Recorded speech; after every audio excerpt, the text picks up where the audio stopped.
નવી Delhi railway station પર ભીડભાડમાં 18 લોકોના મૃત્યુને લઈ શિવસેનાના નેતા સંજય રાઉતે સરકારની ટીકા કરી.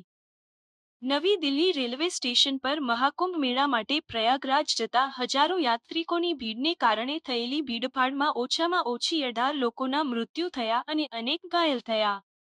આ દુર્ઘટના દરમિયાન કેટલાક યાત્રિકો ફૂટઓવર બ્રિજ પરથી પડી ગયા અને પ્લેટફોર્મ બદલાવની જાહેરાતથી ગભરાટ ફેલાયો, જેનાથી ભીડભાડની સ્થિતિ ઊભી થઈ.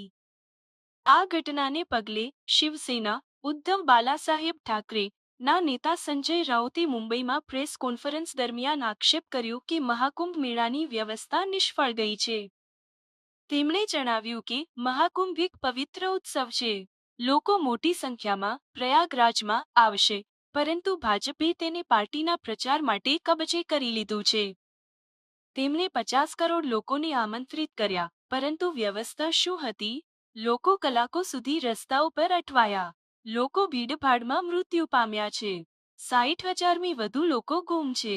તેમને કોણ શોધશે?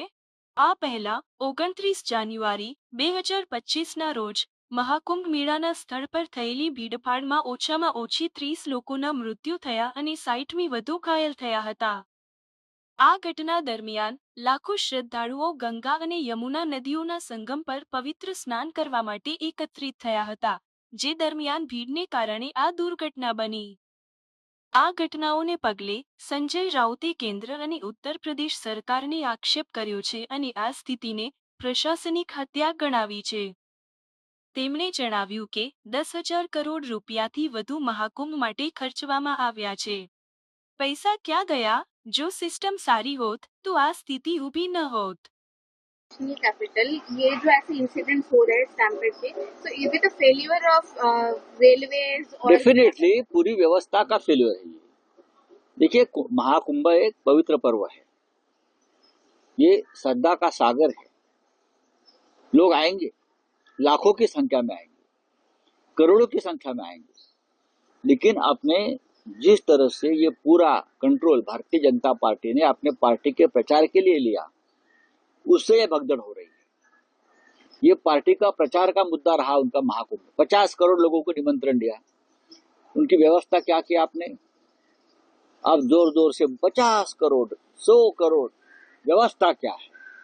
लोगों को लगता है कि प्रयागराज उतरने के बाद चाहे हवाई अड्डा हो, चाहे रेलवे स्टेशन हो, चाहे बस स्थानक, उनको लगता है कि हम वहां जाएंगे तो योगी जी हमारे स्वागत के लिए खड़े होंगे, उनकी सरकार खड़े होंगे, हमें लेकर स्नान के लिए जाएंगे. 20-20 घंटे तक लोगों का रोड अरेस्ट हुआ है. रोड अरेस्ट करता हूं, 20 घंटा लोग जगह से हिल नहीं पाते, 25 घंटा तक ये रोड अरेस्ट है. जिम्मेदार कौन है? लोग भूख पानी से तड़प कर मर गए, लोग भगदड़ में मर गए, हजारों लोग लापता हुए. 7,000 से ज्यादा लोग आज भी लापता है, उसका कोई तपास नहीं कर पा रहा है. तो कहाँ गए ये लोग? एक तो भगदड़ में मारे गए, एक तो वहां और कोई कारण से मर गए. उनको कौन ढूंढेगा?